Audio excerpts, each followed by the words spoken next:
মানুষ এরকম হয় কেন আমার মানে জানা নাই। মানুষ আপনার সাথে চলবে ফিরবে, বন্ধুত্ব দেখাবে, অনেক কিছু করবে লাইফে, বুঝি না পিছনে কেন বদনাম করে। আমার কথা হচ্ছে, তুমি আমাকে দেখতে পারো না, তুমি আমাকে সহ্য করতে পারো না, তুমি আমাকে সামনাসামনি বলে দাও, দেখবা দ্বিতীয়বার আর তোমার সামনে যাব না। কেন পিছন পিছন বদনাম করবা?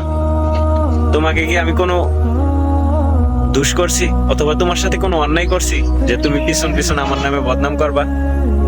আসলে কথা হচ্ছে, এটা হলো পারিবারিক শিক্ষা। যার পারিবারিক শিক্ষা যেমন, তার এরকম কি। আমার মনে হয় যদি তোমার কিছু মানে বলার ইচ্ছা থাকে, পিছনে না বলে সামনে লোকটাকে বলে দিও, তাহলে লোকটা যা কষ্ট পাবে সরাসরি পায়ে নেবে। পিছনে তোমার নামে আজীবন মানে লোকটা মনে কষ্ট নিব। একটা কথা মাথায় রাখবা, সেম জিনিসটা যদি তোমার সাথে কেউ করে তাহলে তোমার কিরকম লাগবে। এটা যদি মানে বিবেকে যদি একটুও কাজ করে, তাহলে মানে এই অন্যায়টা দ্বিতীয়বার আর করো না।